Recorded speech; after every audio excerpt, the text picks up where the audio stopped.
Hi, എൻ്റെ പേര് കൃഷ്ണേന്ദു. ഞാൻ നവംബർ 25-നായിരുന്നു DH എക്സാം ക്ലിയർ ചെയ്തിട്ടുണ്ടായിരുന്നത്. And I am say big thanks to doctor Andrew sir and my mentor doctor Amal Krishnan. Andrew സാറിൻ്റെ material എനിക്ക് ഒരുപാട് ഹെൽപ്പ് ചെയ്തിട്ടുണ്ടായിരുന്നു. അതുപോലെ തന്നെയായിരുന്നു എൻ്റെ മെൻറ്റർ സാറ് ഒരുപാട് ഹെൽപ്പ് ചെയ്തിട്ടുണ്ടായിരുന്നു.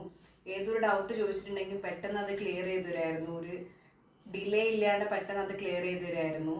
പിന്നെ എൻ്റെ എക്സാമിനെ കുറിച്ച് പറയുകയാണെങ്കിൽ എനിക്ക് ലാബ് റിപ്പോർട്ട്സ് തന്നിട്ടുള്ള ക്വസ്റ്റ്യൻസ് ആയിരുന്നു കൂടുതലും ഉണ്ടായിരുന്നത്. ഒരു 5 to 7 കാൽക്കുലേഷനും ഉണ്ടായിരുന്നു, മെഡിസിനൽ കെമിസ്ട്രിയും ഉണ്ടായിരുന്നു.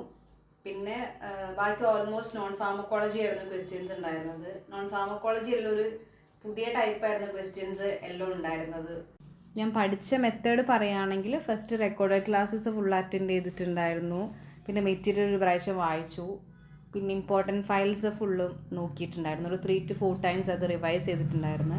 ക്രാഷ് കോഴ്സ് അറ്റൻഡ് ചെയ്തു. മോക്ക് ടെസ്റ്റ് ഫുള്ളെല്ലാം അറ്റൻഡ് ചെയ്തിട്ടുണ്ട്. മോക്ക് ടെസ്റ്റൊക്കെ അറ്റൻഡ് ചെയ്ത് ഒരുപാട് ഹെൽപ്പ് ചെയ്യും നമുക്ക്. പിന്നെ റീസെൻ്റായിട്ട് എക്സാം കഴിഞ്ഞിട്ടുള്ള ആൾക്കാരുടെ ക്വസ്റ്റ്യൻസ് വർക്കൗട്ട് ചെയ്തിട്ടുണ്ടായിരുന്നു. പിന്നെ എനിക്ക് ഫാർമക്കോളജി ക്വസ്റ്റ്യൻസ് വന്നത് ഓൾമോസ്റ്റ് എല്ലാം ഫയൽസ് നിന്ന് ഡയറക്റ്റായിട്ട് ചോദിച്ചിട്ടുണ്ടായിരുന്നു. അതും നല്ല ഹെൽപ്പ് ചെയ്തിട്ടുണ്ടായിരുന്നു അത്. And I am say big thanks to Medventure and team.